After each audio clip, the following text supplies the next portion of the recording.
യു.കെയിൽ വന്നിട്ട് 7 മാസമായി. 7 മാസത്തിലൊരു ഇരട്ട പ്രാവശ്യമെങ്കിലും ഞാൻ വിചാരിച്ചിട്ടുണ്ടാകും ഒരു ചിക്കൻ സ്റ്റേക്ക് ട്രൈ ചെയ്യണമെന്ന്. അതിന് വേണ്ടിയിട്ട് കുറേ കഫേസും റെസ്റ്റോറൻറ്റ്സൊക്കെ ഞാൻ തപ്പിയെങ്കിലും എനിക്കതിനുള്ള ടൈമും സന്ദർഭവും ഒന്നും ഒത്തു വന്നില്ലായിരുന്നു. പിന്നെ ഞാൻ ഓർത്തു വൈ നോട്ട്, എനിക്കുണ്ടാക്കിക്കൂടാ.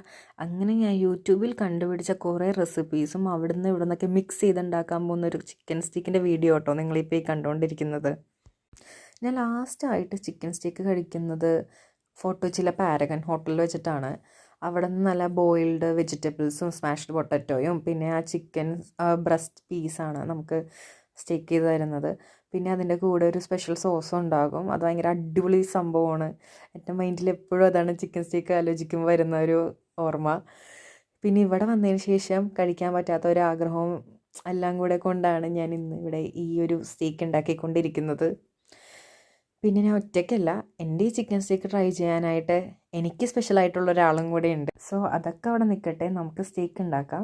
അതിന് വേണ്ടിയിട്ടുള്ള മസാലയും എല്ലാം ഞാൻ പ്രിപ്പയർ ചെയ്ത് വെച്ചിട്ടുണ്ട്. ഇനി ഈ മസാലയിലോട്ട് ചിക്കൻ ഇട്ട് പുരട്ടി അടിപൊളിയായിട്ട് സെറ്റാക്കിയിട്ട് നമുക്ക് കുറച്ച് നേരം ഇത് വയ്ക്കണം. ഒരു 15 മിനിറ്റ് ഞാൻ വെച്ചുള്ളൂ, കാരണം എനിക്ക് ടൈമില്ലായിരുന്നു. നമുക്ക് വേണമെങ്കിൽ ഒരു അരമണിക്കൂറൊക്കെ ഇത് വയ്ക്കാം. അതിന് ശേഷം ഒരു പാൻ എടുക്കുക, അതിലോട്ട് ബട്ടറും ഗാർലിക്കും ആവശ്യത്തിന് ഇടുക. എല്ലാവർക്കും ഓരോ അളവുണ്ടാകും. ആക്ച്വലി എനിക്കങ്ങനെ ഞാൻ എൻ്റേതായിട്ടുള്ള ഒരു കാൽക്കുലേഷനിലാണ് ഇടുന്നത്. അതുകൊണ്ട് എനിക്ക് നിങ്ങൾക്കങ്ങനെ കാൽക്കുലേറ്റ് ചെയ്ത് ഒരു സ്പൂൺ ഇത്ര അങ്ങനെയൊന്നും പറഞ്ഞു തരാനായിട്ട് അറിയില്ല.